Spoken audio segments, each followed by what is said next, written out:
ब्रह्मा जी के पुत्र हुए दक्ष, और दक्ष की 60 कन्याएं थी, उनमें से एक कन्या सती हुई। जो दक्ष की अत्यंत तपस्या के कारण, भगवती की आराधना के कारण, भगवती के आशीर्वाद के कारण भगवती ने आशीर्वाद दिया कि मैं स्वयं तुम्हारी पुत्री के रूप में तुम्हारे घर अवतरित होंगी।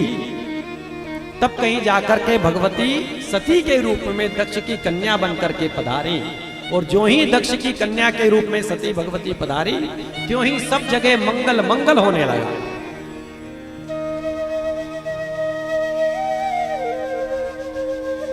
हमारे यहां बेटी अगर जन्म ले तो समझना बड़ा परम सौभाग्य का उदय हो। बेटा अगर जन्म लेता है तो भाग्य है, लेकिन अगर बेटी जन्म लेती है तो सौभाग्य है। क्यों? वो दो कुल का मान बढ़ाती साहब, पिता का भी और पति का भी, वो दो कुल को तारती है। इसलिए हमारे यहाँ शास्त्रों में, मनु संहिता में कहा है, मनुस्मृति में, पितुर्दश गुणा माता गौरवेणा तिरिच्यते। पिता से 10 गुना अधिक माता का मान है, गौरव है। इसलिए हमारे यहाँ क्या है? गौरी शंकर, राधे कृष्ण, सीता राम। पहले मां का नाम आएगा, भगवती का आएगा, आद्य शक्ति का आएगा, उसके बाद उनके जो पति परमेश्वर उनका नाम आएगा। पहले प्रधानता किसको है? माता का। ग्रह लक्ष्मी, ग्रह की मालकिन कौन? धर्मपत्नी। धर्म शब्द किससे जुड़ा हुआ है? धर्मपति होता है क्या? धर्म पत्नी होता है। वो जो आपको काम से राम तक की यात्रा कराए, जो आपको साधारण जीव से शिव तक की यात्रा कराए, उसका नाम है धर्मपत्नी। लेकिन बुरा मत मानना, ये लक्ष्मी भी 2 रूप धर करके आती है। एक उल्लू के ऊपर बैठ के आती है, जो रात भर जगाती है, और एक नारायण के साथ में आती है, जो दिन भर परिश्रम कराती है और सुख पूर्वक रात्रि में शयन कराती है, और सब धर्म अर्थ काम मोक्ष चारों पुरुषार्थों की प्राप्ति कराती है। तो उल्लू वाली लक्ष्मी नहीं बनना है अपने को, जो आपको मंदिर से निकाल करके डिस्को डांस कराने रात में ले जाए, पब में ले जाए, बार में ले जाए। शिव महापुराण कथा का मतलब यही है।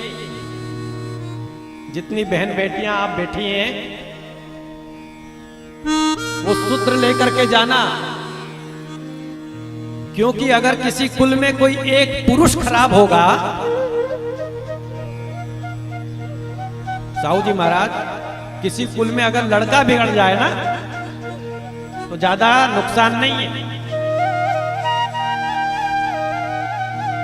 लेकिन अगर लड़की बिगड़ जाए तो उसकी पूरी पीढ़ी, कुल परंपरा का नाश हो जाएगा महाराज।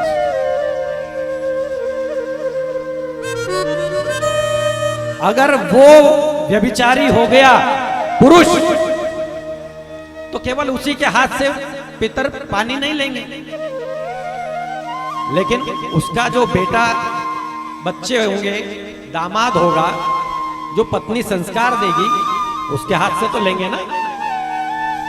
तो कोई बड़ा नुकसान नहीं है वहां। लेकिन अगर गृह स्वामिनी, जो संस्कार देने वाली प्रथम गुरु होती है, ध्यान से सुनना बच्चों, मां प्रथम गुरु होती है, बाकी सब गुरुजी बाद में, पहली गुरु मां होती है, जो आपको इस संसार का दर्शन कराती है। इस संसार में कैसे खाना है, कैसे बैठना है, कैसे चलना है, कैसे सोना है, कैसे बात करना है, इस सब का ज्ञान कराती है वो संस्कार देने वाली पहली होती है माता, इसलिए माता प्रथम गुरु होती है। इसलिए हम बार बार कहते हैं, एक ही सूत्र कथा से लेकर के अगर सीख जाओगे, ये 9 दिन की कथा में अगर ये हमारा एक सूत्र आप ले गए तो हमारा कथा कहना यहाँ सार्थक हो जाएगा, कथा आपका सुनना सार्थक हो जाएगा। मां को, अपनी अंतर आत्मा को और परम पिता परमात्मा को कभी धोखा मत देना। अपनी मां को, जिसने आपको ये दुनिया दिखाई है, कभी छल मत करना उसने अनेक रातों को जाग जाग करके आपको सुखपूर्वक चैन की नींद सुलाई, स्वयं भूखे रह रह करके आपको भोजन कराया है। मुझे भूख नहीं है, बच्चों को तुम खा लो, पनीर की सब्जी है, फलानी अच्छी बनी, बच्चे भूखे, तुम खा लो, मेरे को भूख नहीं होगी। ये कहने का सामर्थ्य और शक्ति केवल मां में है। वो एक स्तन से दूध पिलाती है, दूसरे स्तन पर बच्चा जो है लात मारता रहता है। लात खा करके भी अपने बच्चे का पालन पोषण करने का जो सामर्थ्य है वो केवल मां का है संसार। इसलिए अपनी मां को कभी भी धोखा नहीं देना। आत्मा को, हर जीव ये जानता है कि मैं अच्छा कर्म कर रहा हूं या बुरा कर्म कर रहा हूं। उसकी अंतरात्मा अंदर से जानती है, कहती है। गलत कर्म करते समय उसकी अंतरात्मा उसको डांटती है, कहती है, सावधान करती है कि तू गलत कर रहा है। पर वो आए बाएं दाएं देखता है, कोई देख तो है नहीं रहा। यहां तो सीसीटीवी कैमरे लगे नहीं है, पियो मस्त। यहां कोई माता पिता हैं जो बच्चे हॉस्टल में रह रहे हैं, जिनको अपना पेट काट काट के दिन भर परिश्रम करके दौड़ धूप करके खरी कमाई खरी पूंजी लगा करके जो माँ बाप पढ़ने के लिए इंदौर भेज रहे हैं, कोटा भेज रहे हैं, अमेरिका भेज रहे हैं, लंदन भेज रहे हैं, वो बच्चे हमारी बात को जरा ध्यानपूर्वक सुन लें। चाहे वो YouTube के माध्यम से सुन रहे हो, चाहे उपस्थित यहां पर हो पंडाल में। दिन के उजाले में कोई ऐसा काम ना करना जो रात के अंधेरे में भी मुंह तुम्हें छुपाना पड़ा,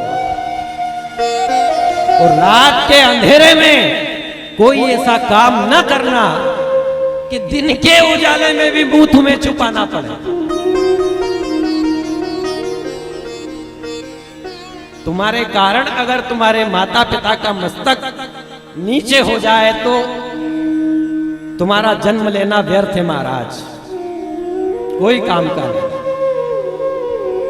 आपकी अंतरात्मा आपको बताती है कि भले ही यहां कोई मौजूद हो या ना हो, तू ये काम अमुक काम गलत कर रहा है तो नहीं करना चाहिए। वही परमात्मा तत्व है, वही गुरु तत्व है, वही मात्र तत्व है, वही शिव तत्व है जो आपको सचेत करता है, सावधान करता है, पग पग पर आपका साथ देता है। क्योंकि कर्म का फल तो भुगतना पड़ता है साहब। जब राजा दशरथ अपने प्राण त्याग कर रहे थे तो अंतिम क्षणों में अपनी पत्नी कौशल्या को कहते, कौशल्य देख सामने दीवार पर तुझे कुछ दिखाई देता है? महाराज वहां कुछ नहीं, आपको भ्रम हो रहा है, दीवार पर क्या होगा? नहीं कौशल्य देख, देख सामने दीवार पर। महाराज वहां कुछ नहीं है, मैं बार बार आप सो जाइए, आपको भ्रम हो रहा है। नहीं कौशल्य, मुझे भ्रम नहीं हो रहा, देख वो अंधा तपस्वी मुझे श्राप दे रहा है, वो श्रवण का पिता मुझे श्राप दे रहा है। जिस प्रकार मैं पुत्र वियोग में तड़प तड़प कर मरा हूं, हे दशरथ एक दिन तुम भी अपने पुत्र के वियोग में इसी तरह प्राण दोगे। हे कौशल्य, मैं जाते जाते इस दुनिया को बता देना चाहता हूं, यद्यपि मैं ब्रह्म का बाप हूं, राम का पिता हूं, पर ब्रह्म का बाप होते हुए भी कर्म का फल तो भुगतना ही पड़ता है। इसलिए कर्म करते वक्त बहुत सावधान रहना। तो मां को, आत्मा को और परम पिता परमात्मा को कभी धोखा मत देना।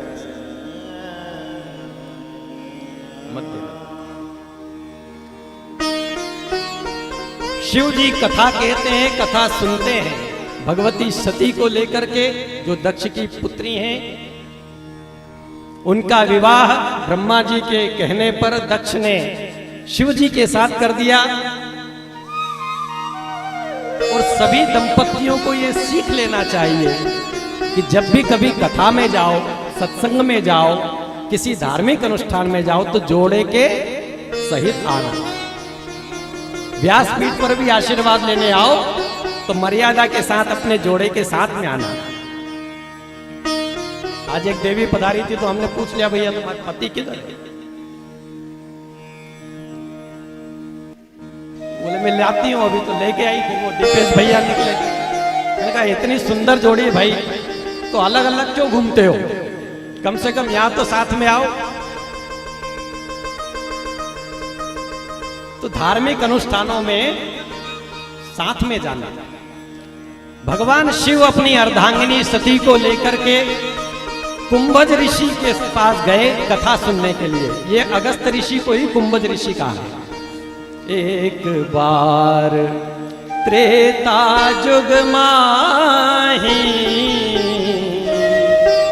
ओ शंभु गए कुंभज ऋषि पाई, ओ संग सती जग जननी भवानी, ओ पूजे ऋषि अखिलेश्वर जान। ये व्यासपीठ से प्रणाम करने की परंपरा जो है ऋषि महर्षि मुनियों ने चलाई है। कब कौन उमा महेश, शिव शक्ति, सती शिव किस रूप में आकर के कथा सुनने बैठ जाए महाराज, इसलिए हम व्यासपीठ से आप सबको प्रणाम करते हैं।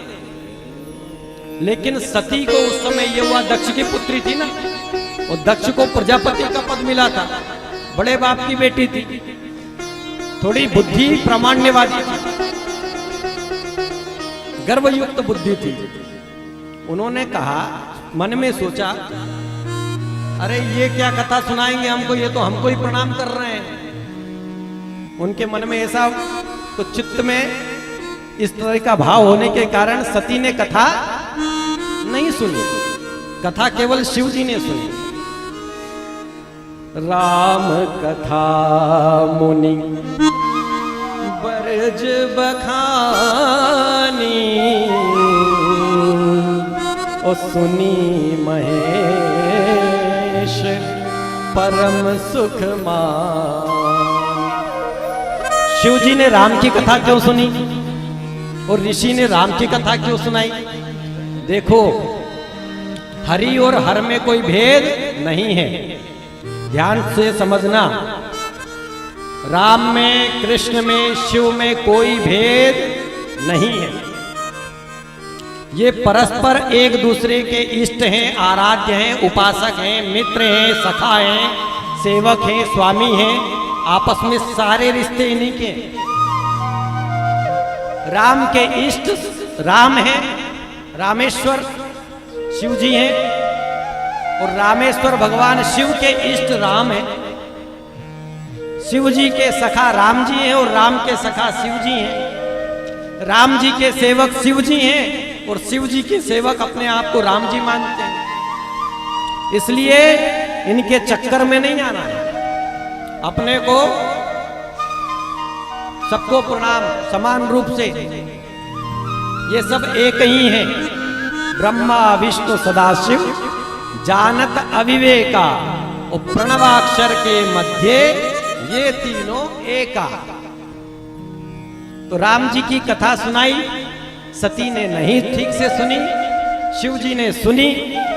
मुनिवर ने कहा दक्षिणा का समय आया, दक्षिणा के रूप में आप मुझे अविचल भक्ति, राम भक्ति प्रदान करें। भगवान शिव ने अविचल भक्ति का वरदान दिया और वहां से चले। त्रेता का युग था, रावण ने जन्म ले लिया था, उत्पात मचा रहा था। भगवती जानकी वैदेही का अपहरण कर लिया था और राम लखन के साथ में व्याकुल होकर के वन वन में सीता को खोज रहे थे, रो रहे थे।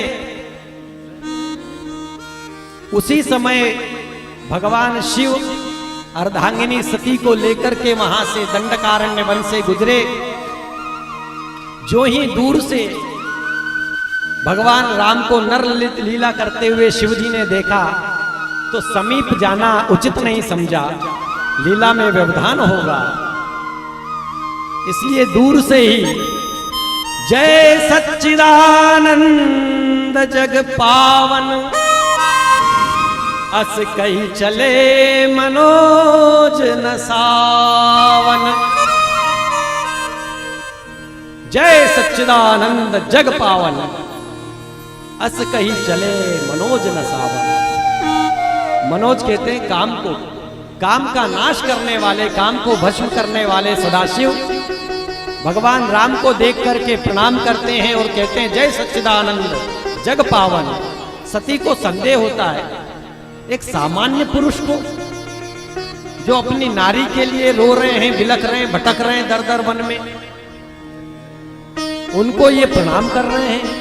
सारा त्रिभुवन त्रिलोकी तो इनको प्रणाम करता है और ये मेरे स्वामी उनको प्रणाम कर रहे हैं। माजरा को समझ नहीं आया, सती को संदेह हुआ तो भगवान शिव ने समझाया। यहां पर भी दंपतियों को सीख लेना है, दाम्पत्य के सूत्र मिल रहे हैं आपको, गांठ बांधते चलो। कितनी बार समझाना चाहिए किसी व्यक्ति को अथवा अपनी धर्म पत्नी को अथवा पति महोदय को, कितनी बार समझाना चाहिए किसी बात के लिए। शिव जी ने समझाया, मुनि धीर जोगी सिद्ध संतत, विमल मन जय ध्यावहि, गम पुराण आगम जासु तीरथ गावहि।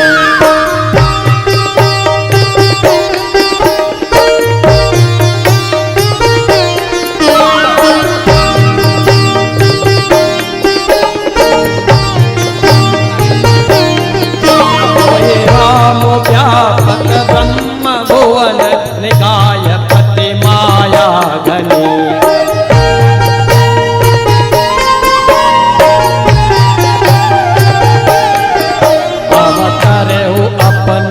भगत हित निज तंत्र नित रघुकुल मणि।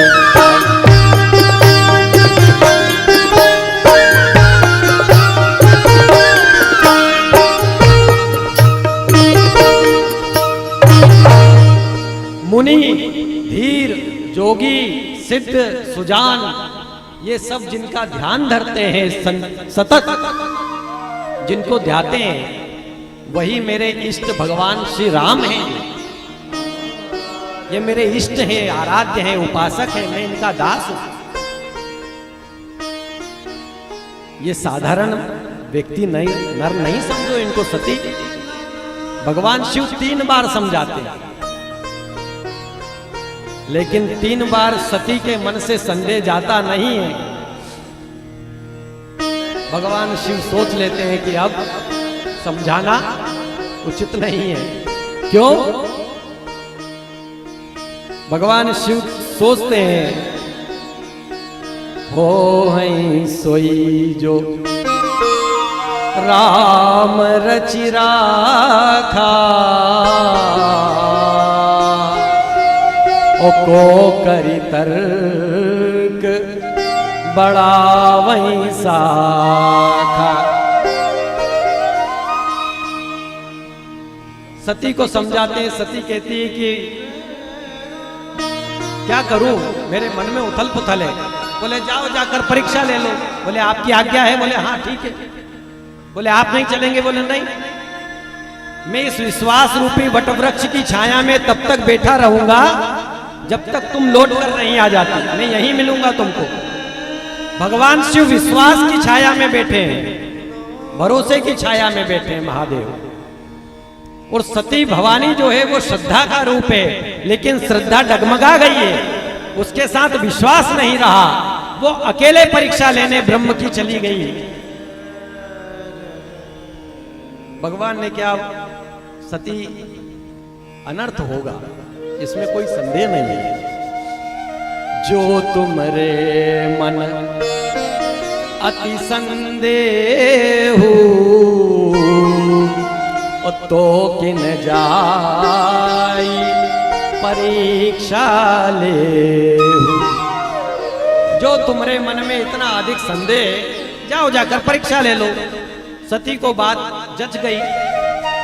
अगर मैं सीता का रूप धारण करके राम के पास गई और यदि वो प्रसन्न होकर हो गए तो समझूंगी कि वो साधारण है, और अगर वे स्वयं साक्षात श्री हरि नारायण विष्णु हैं तब तो वो जान ही जाएंगे कि ये सती है, सीता नहीं है। तो सीता का रूप धारण करके भगवती सती चली, और जो ही राम के सन्मुख आई तो राम जी ने कहा कि आप अकेली वन में क्यों, कहां फिर रही हैं? कहे बहोरी कहां वृष के तू,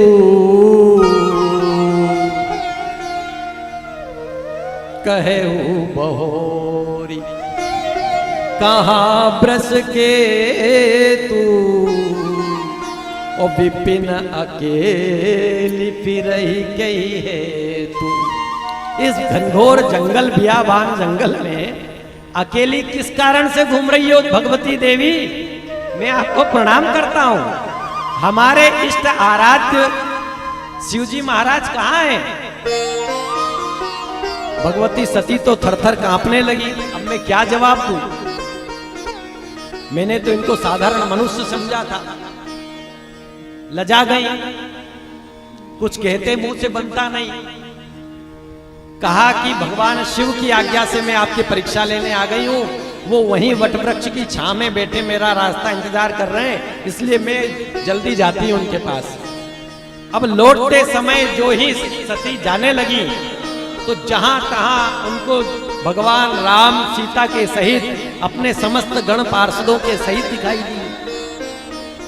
सारा भ्रम सती का जाता रहा। मन में एक ग्लानि उत्पन्न हो गई, अब जाकर शिव जी को मैं क्या जवाब दूंगी? शिव जी ने आकर के पूछा, कर ली परीक्षा? बोले नहीं महाराज। फिर? अरे बोले आपकी तरह हमने बस प्रणाम किया और लौट आई। भगवान शिव जी ने ध्यान धरा तो सारी लीला सती का चरित्र जान गए।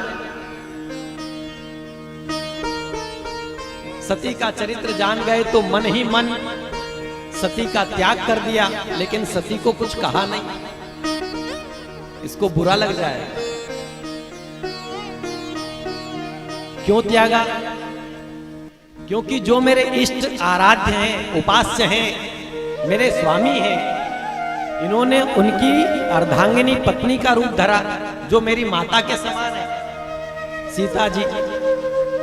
अब ये माता के समान हो गई तो मैं इनको पत्नी के रूप में कैसे स्वीकार कर सकता हूं? मेरी मर्यादा नष्ट हो जाएगी, मेरा व्रत भंग हो जाएगा। इसलिए शिव जी ने कहा अब इस शरीर से तो मैं इनसे पति पत्नी के रूप में नहीं मिल सकता। तुरंत वहां आकाशवाणी हुई, बोले ऐसी प्रतिज्ञा तो शिव आप ही ले सकते हैं, आपके समान कौन और दूसरा है जो ले सकता है, जो निर्दोष सती की भी का भी त्याग कर सकता है। इस प्रकार भगवान शिव सती को लेकर के कैलाश पर गए और समाधिस्थ हुए। 87,000 वर्ष बाद जब समाधि से जागे तो राम राम जपने लगे। सती के मन में तो हुआ पति ने त्याग दिया है तो इससे बढ़कर के कोई नारी के जीवन में दुख नहीं होता जो पति से विमुख हो जाती है। पति का प्रेम जिस नारी को ना मिले उससे बड़ा उसके जीवन में कोई दुर्भाग्य नहीं। सबसे बड़ा दुर्भाग्य उसका यही होता है कि पति का उसको प्रेम नहीं मिलता, उसका सारा सुख छिन जाता है, उसको कुछ नहीं चाहिए। पति का प्रेम उसके लिए संजीवनी का काम करता है। अब सती ने विचार किया, क्या करूं क्या करूं क्या करूं। भगवान शिव जो है मंगलमयी कथा सुनाते हैं, सती को सन्मुख आसन देते हैं। सती समझ गई, पहले वामांग में आसन दिया करते थे, अब सन्मुख बैठाते हैं, इन्होंने मेरा परित्याग कर दिया है। मन में कैसे सुख मिले। एक दिन की बात है, ऊपर से देवताओं को विमान ले जाते हुए देखा, उनके साथ उनकी अर्धांगिनी पत्नियां देवियां भी थी। हंसते गाते किलोल करती हुई शिव जी के कैलाश पर्वत के ऊपर से जा रही थी। भगवान शिव से सती पूछने लगी, ये सब कहां जा रहे हैं? बोले आपके पिता दक्ष प्रजापति ने बहुत बड़ा भारी यज्ञ का अनुष्ठान आयोजन किया है, वहीं सब देवी देवता जा रहे हैं। बोले तो पिताजी ने अनुष्ठान किया तो अपन भी चले। बोले देवी आपके पिता को हमसे जरा शिकायत है, वेर है, मानते हैं, हमारे यहाँ उन्होंने निमंत्रण नहीं दिया इसलिए हमको जाना नहीं चाहिए। सती माता शिव जी को कहती है, अरे शास्त्र तो कहते हैं, क्या कहते हैं? यद्यपि मित्र प्रभु पितु गुरु गेहा ओ जाय बिनु बोले न संदेहा। यद्यपि मित्र के घर, पिता के घर, पति के घर, स्वामी के घर, गुरु के घर,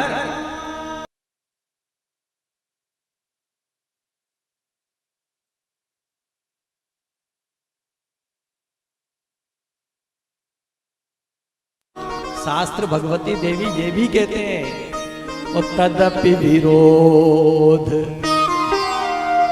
मान जह कोई और तहां गए कल्याण न होई। यद्यपि पति के घर, पिता के घर, स्वामी के घर, गुरु के घर बिना बुलाए भी जाया जा सकता है, लेकिन यदि इनमें से कोई आपका विरोध मानता हो, किसी कारणवश आपका विरोध करता हो, नाराज हो, तो बिना बुलाए नहीं जाना चाहिए, कल्याण नहीं होता उसमें। ये शिव सूत्र है। आपके जीवन में कई बार ऐसी परिस्थितियां निर्मित होती है हम गृहस्थियों के जीवन में। शिव सूत्र पाठ करते हैं, इसको गांठ बांधिएगा, कल्याण नहीं होता।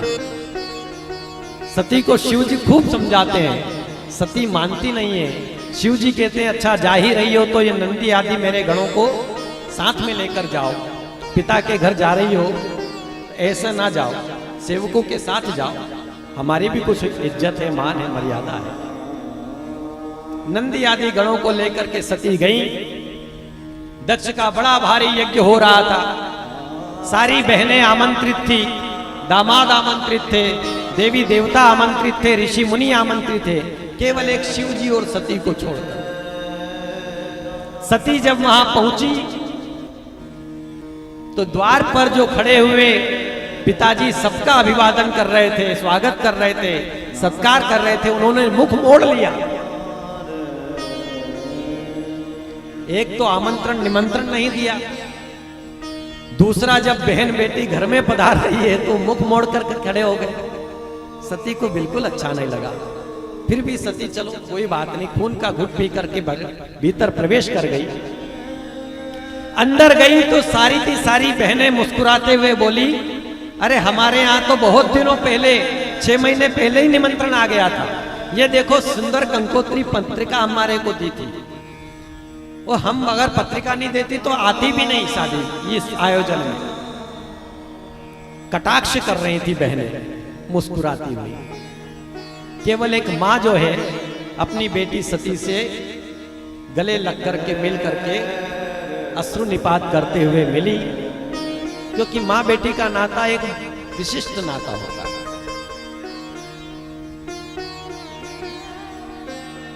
सती माँ के अंक लग गई तो थोड़ा मन हल्का हुआ।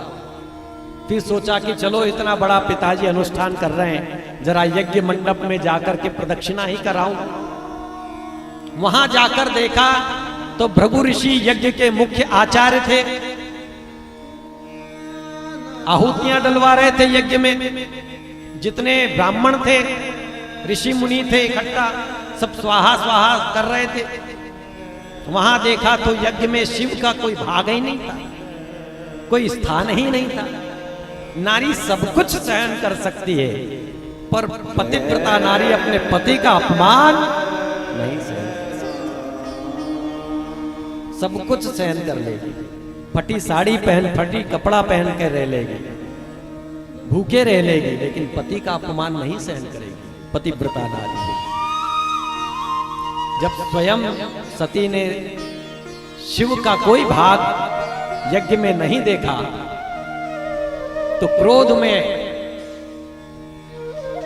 आग, क्रोध की आग में, क्रोधाग्नि में जल उठी और वहां के आचार्यों को, ऋत्विजों को, ब्राह्मणों को, ऋषियों को श्राप देते हुए बोली कि तुमको तत्काल इसका फल मिलने वाला है। ये नहीं कि कोई कालांतर में मिलेगा, अभी मिलेगा, बहुत शीघ्र मिलेगा। और जिस देह से, जिस रजो और विधि से इस पिता ने, दक्ष ने, अहंकारी अभिमानी ने, जो शिव का द्रोही मेरा पिता है, इसने अपने वीर से मेरे शरीर को उत्पन्न किया है, अगर अब मैं वापस लौट कर अपने पति शिव जी के पास जाती हूं और अगर वो कहते हैं आइए दक्ष पुत्री, तो मुझे इससे बड़ा कोई अपमान नहीं होगा। मैं दक्ष पुत्री के रूप में कहलवाना नहीं चाहती अपने आप को, इसलिए मैं इस शरीर का त्याग करूंगी। योगाग्नि में सती ने मरते हुए एक ही प्रतिज्ञा की कि मुझे जन्म जन्म तक शिव ही पति के रूप में प्राप्त हो, यही मुझे इच्छा है, अभिष्ट है। और उन्होंने अपना देह का उस कुंड में त्याग कर दिया। जो ही सती ने देह को त्याग दिया, जो ही वहां हाहाकार मच गया। दौड़े दौड़े दक्ष प्रजापति आए, बेटी बेटी, तब तक देर हो चुकी। सारे ब्राह्मण घबरा गए, बिजली कड़कड़ाने लगी, दामनी दमकने लगी।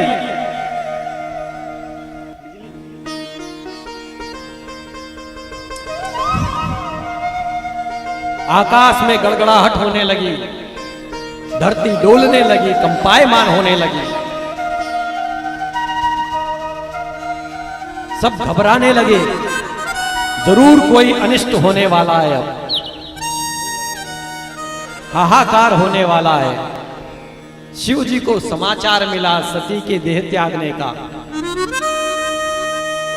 शिव जी ने अपनी जटा में से वीरभद्र को प्रकट किया और आदेश किया कि जाओ और दक्ष प्रजापति के यज्ञ का विध्वंस कर डालो। वीरभद्र अपनी सेना को लेकर के गए और दक्ष के यज्ञ का विध्वंस कर डाला। भृगु मुनि की दाढ़ी नोच ली, जितने ब्राह्मण थे सबको मारा पीटा, देवी देवता जितने थे भाग खड़े हुए। भगवान विष्णु ब्रह्मा वहां से अंतर्धान हो गए। दक्ष प्रजापति भय से थरथर कांपने लगा और वीरभद्र ने चंद्रहास लेकर के, तलवार लेकर के दक्ष का जो मस्तक था वो धड़ से अड़क करके और उस दक्ष के सिर को यज्ञ कुंड में उसकी आहुति डाल दी। महाराज लघु शंका कर दी उसने। इस प्रकार दक्ष के यज्ञ का विध्वंस का समाचार नारद जी लेकर के भगवान श्री हरि नारायण के पास गए कि वहां तो प्रलय आ जाएगा, कहीं तीसरा नेत्र महादेव का ना खुल जाए, आप कुछ करो नारायण, आप कुछ करो। श्री हरि नारायण ब्रह्मा को लेकर के भगवान शिव के पास गए, उनसे प्रार्थना करने लगे, प्रार्थना करने लगे।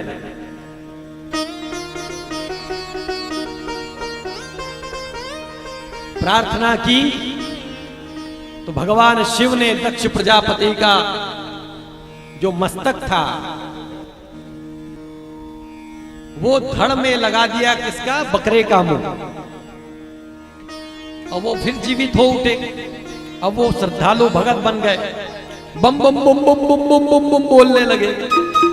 तब से बम बम बम बम बोलने लगे सब लोग। ये कावड़ यात्री जो बम बम भोले बोलते हैं, वो आवाज, वो मधुर ध्वनि भगवान शिव के जो ससुर हैं दक्ष प्रजापति बोले थे, इसलिए वो ध्वनि भगवान शिव को अति प्रिय लगी। तब से भगवान शिव को प्रसन्न करने के लिए बम बम बोला जाता है। भगवान शिव प्रसन्न हो गए। अहंकार कभी नहीं करना चाहिए।